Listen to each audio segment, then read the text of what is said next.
The reality of Nashville. Now, this is my tour limit for the Shut Up, Hold On, Toby Keith tour. Played a lot of shows with an artist who opened for Toby Keith. I don't remember what year it was. It was probably 2013, 2014. And, in the course of playing those gigs, we, the backing band and the crew and everybody that had been with Toby Keith for years, we got to know some of those guys. When you're a opening act, when you're with the opening act as a sideman, not everybody is going to be, hey, buddy, and, come up and shake your hand and all that. People are competitive, and sometimes standoffish. But, I did get to talk to Dink Cook a little bit, who is the bass player, was the bass player for Toby Keith. But the fans, here is the reality of Nashville. If you're a sideman for an artist, the fans will come out to shows. The fans will see you as a part of that organization. They will see you playing in the band. They will hear you playing the guitar solos. They will hear you, playing drums or bass or any number of things. And you may appear in some of the music videos. In some rare cases, you might have played on the recordings. Although I don't know if Toby Keith had used any of his sidemen on the recordings. I didn't really get to know those guys that well. But, to the fans, you can sometimes become an integral part of the artist's, career. And they'll see you, they'll come out and they'll feel like they know you. And maybe you've had, conversations as a sideman. Maybe you do get to know some of the fans. You certainly run into them sometimes at the hotels and, hotel lounges, and, sometimes they come backstage and, they can feel like they know you. They feel like you're part of the experience of this Nashville artist. But the reality is, you're just a sideman. What is a sideman? Sideman is somebody that's hired to go out on the road and play night after night, play the artist's songs, travel with the artist sometimes on the same bus. But in a case like Toby Keith, he was a big enough star that there may have been a period where he traveled with this band, but for the most part, he would travel in his own bus, and the band and crew might have their own buses. And, he's a headlining artist. So there's certain perks to being a headlining artist and playing with a headlining artist. But people in the audience, they come to know you. Sometimes people will go see multiple shows. Sometimes there are people that for years, maybe for a decade, they're seeing you on stage with this artist. They're feeling, connected to you. And, if you were to leave a tour, you might start getting messages. Hey, I went to see so, and you weren't on stage anymore. And, it just wasn't the same. And, what happened? And they'll want to know. And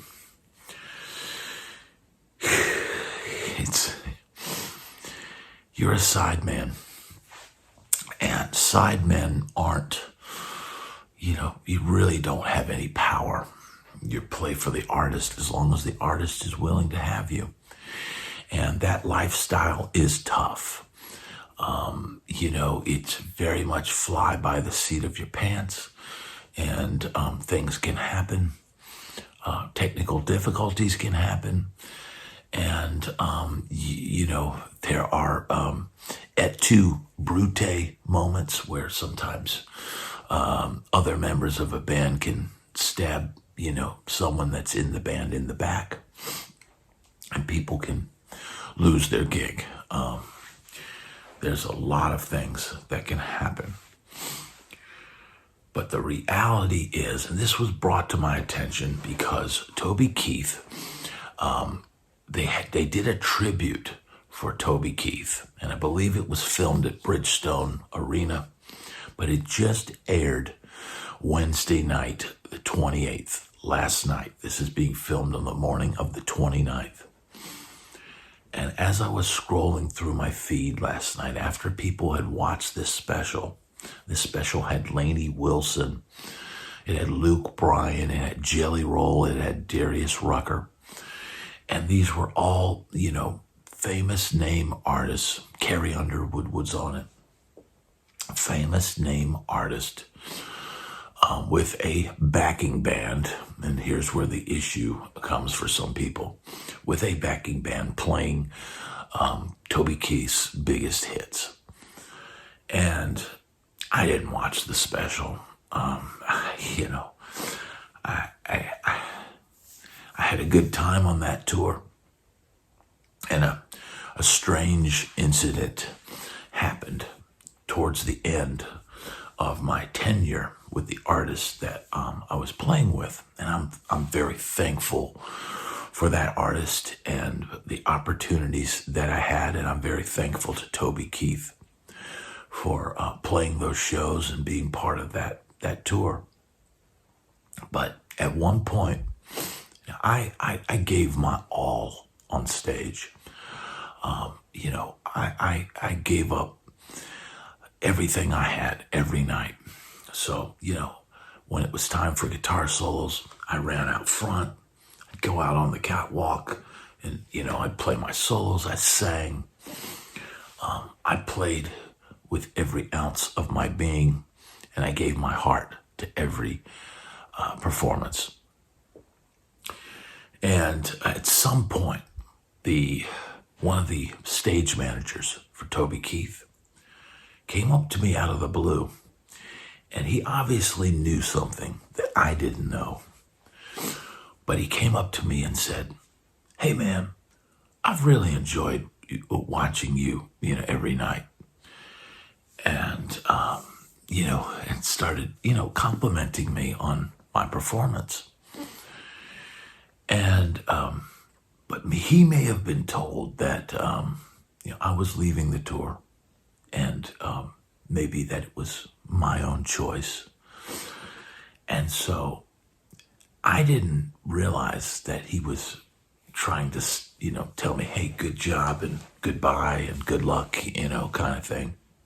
Because I had no idea that I was going to be not continuing on the tour. I had no idea. And so I just said to him, I said, "Hey man, well, we just, we do our best to, always get off the stage as quickly as possible so that you guys, have plenty of time to get set up and do your show." I just wanted him to know that I was doing my best to, get out of the way and allow them to do their jobs, because that is so important. One of the most important things you can do if you're a sideman and you're an opening act. And a lot of times you don't have roadies. There's some stage hands and stuff, but man, you've got to get your gear kind of together and roll it off the stage as quickly as possible. So I was just letting him know that, hey, it is, thank you for saying that you've enjoyed my performance. And I just want you to know that, hey, my priority is to do the right thing for you guys and get off the stage as quickly as possible so that you guys can do your job. And, thank you. So I had no idea that a few days later I would get the phone call. Hey, we're going in a different direction. Hey, that's Nashville. You're a sideman. It happens. I'm thankful for the opportunity I had. And I was very, I was kind of relieved at that point in time to not have to continue because of the schedule and the grind, the traveling, and how it was affecting, relationships at home and all of that. It become too much to handle. So that isn't a lesson in itself about being a sideman. But something happened the other night when people tuned in to NBC. Now you can watch this special. It's on Peacock. You can stream it and you can see for yourself. If you're a huge Toby Keith fan, maybe you do remember his band, and that might have been a big part of his performance. I know his band was very dedicated, and those guys worked hard, and I respect those guys greatly. Very thankful to be able to have the experience to open for Toby Keith. But the reality is, after Toby Keith passed, and the industry decides, hey, this would be a good thing to do, is put together a tribute for Toby Keith, and we'll get these big names, and we'll play one last show, and maybe it was Toby Keith's manager that put this together. I have no idea. I don't know any of the behind the scenes maneuvers or who was in charge of this, but the reality is maybe nobody from Toby Keith's organization was part of this. I have no idea. But people, the fans, some of the local Nashville people, some of the friends of the Sidemen that played with Toby Keith, and I heard the rumblings before when the live event had happened. People were like, well, that was really cool that they did a tribute to Toby Keith, but why didn't they use his band? I mean, those were the guys that played those hit songs every night. And like I said, I don't know if those guys played on the records. I have no idea. They may have not. But the fans, the people of Nashville, and the friends of the musicians and all the people that gave their lives every night on the road, those people said, why didn't they get Toby Keith's band? They're the ones that know those songs better than anyone. In some cases, if you're a sideman and you play the song every night, and maybe the band is a organic thing that, things can even change. The feel can change of the song. The interpretation of the song can change. And sometimes the backing band will put their own spin on it that the fans become used to. And people were up in arms. Why wouldn't they use Toby Keith's band? Why wasn't the band there? They're the ones that played these songs every night. And I agree. I think it's a nice gesture. If the band had been there, even if just, the band leader and maybe a couple guys, or maybe they came up for one last encore where you brought the band up with the backing band that was hired. Now, I have no idea who they hired to back these guys. Like I said, I didn't watch the special. I don't need to watch the special. I saw the band and I saw Toby Keith live several nights from right up front. I would go out and go out in the crowd, in the pit. And I had my all access pass, and I would go out there and I watch the show. I think that's one of the greatest lessons that you can have as a sideman, is getting to watch the headliner and hearing the songs and seeing, hey, this is what a headliner does. And hearing the backing band and everything, you can learn a lot from watching bands. so people were up at arms that the band was not used. And I'm going to relate an even smaller experience, but a local experience to Nashville. Now, I played with a R&B stalwart of the Nashville music community, a great performer named Scat Springs. And he was the super nice guy. I mean, everybody loved Scat. He was so lovable and such an amazing performer. And I played with him for years. People would know me, hey, that's Bad Brad, he plays with Scat. You know, it was a known thing. Just like, you know, when I played my artist gig, people knew me on the gig. And, you know, I put in my time and all that. But Scat, on the other hand, you know, he's a local. He wasn't a big star, but he did sing on albums and famous country albums. And he was hired as a backing vocalist to sing on some of those records. And he was a guy that had a good career in Nashville as a performer and studio musician. And Scat, unfortunately, had one stroke and then recovered from that. And we were performing again. We were still playing around town with Scat. And every time I would get off the road, I would call Scat. I'd say, hey, Scat, I'm back in town, man, if you need a guitar player.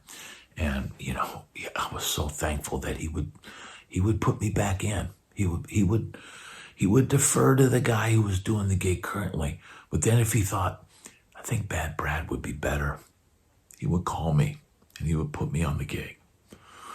And that kept me alive, man. That kept me alive. I'm so thankful. I'm so thankful to Scat for doing that. But the reality is, Scat, one night, we had played a gig. Scat was not on the gig. I was playing with a different band. And Scat had said, hey, I might come by and sit in with you guys. And the end of the night, kind of in Scat's nature, he had come up and he'd shown up after the gig had ended. And I said, man, you missed it, you know? And he said, oh, I know, man. I was, yeah, it is. And we gave each other a big hug.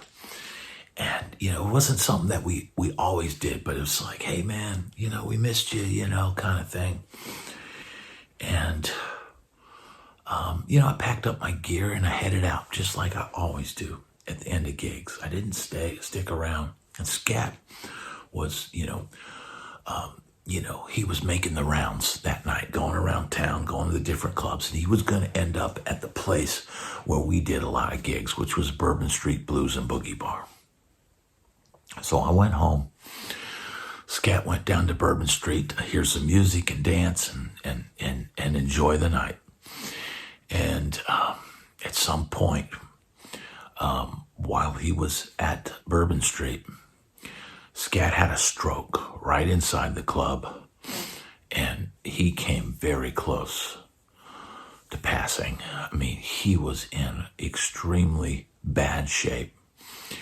And he ended up going to the hospital, intensive care, tubes all coming out of him. And, you know, we went down there and, you know, it was terrible. It was terrible. He wasn't able to communicate. It was just, you know, devastating. But we still had gigs on the books at Bourbon Street Blues and Boogie Bar. And, you know, so I reached out to the manager and I said, hey, I know we've got these gigs on the book and Scat's in the hospital right now. And I know you know because he had the stroke right there in the club. But, you know, we would like to do the last of the dates on the books as, you know, a tribute to him. We'll try to raise some money for Scat. And, you know, we'll do them as tribute gigs. We'll get another singer in here and we'll finish out, you know, our obligation. And that way we could, keep the work that we had on the books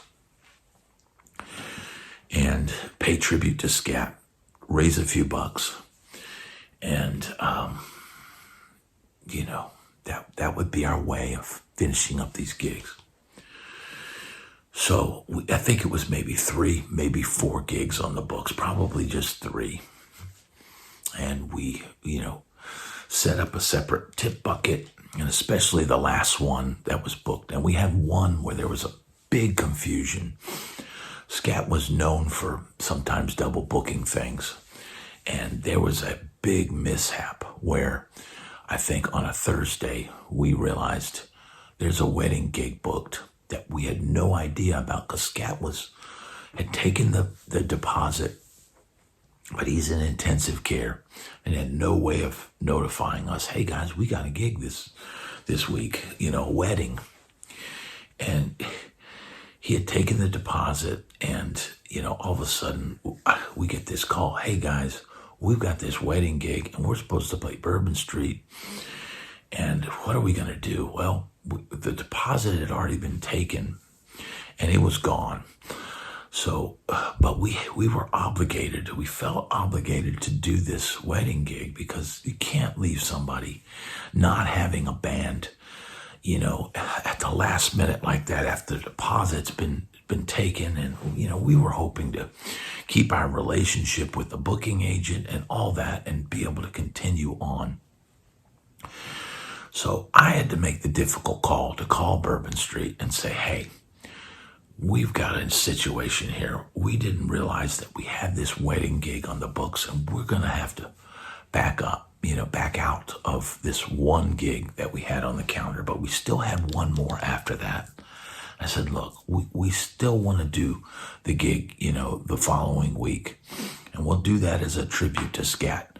But we've got a major issue coming up with this wedding, and we're going to have to back out. So I think the manager was maybe a little upset about that, and rightfully so, but it was no fault of ours because we didn't know anything about the bookings. Scat would handle all of that. Scat would write the checks. Scat would deal with the wedding planners and all of that. So we had to back out of that one gig. And then, so we played several tributes to Scat, and his daughter came out and sat in with the band, and we were known as Scat's band. So the last night that we played at Bourbon Street, we played at some point, and I think before our singer got there, I decided, hey, let's do a little tribute to Chuck Berry. And I started playing a Chuck Berry song. And all of a sudden, I started getting heat from the manager and saying it's too loud and just angry. And so we end the night, and she's still mad. She's still mad at me. And it's almost like she's giving us our goodbye, And I had the girl that ran the door come up to me and goes, you are awesome, and you guys did such a great job. And I just said, thank you very much for that. I think this is our last night playing here. I don't think I'll ever play here again. And she was just telling me how, great a job I did, and you're awesome, and, and all this. And man, it left a really bad taste in my mouth, and it left a really bad taste in my mouth when one of the members of the band decided that he, while dating the guy I had asked to fill in for Scat, this guy decides to parade into the club with the guy I'd asked to fill in, his girlfriend, his ex-girlfriend.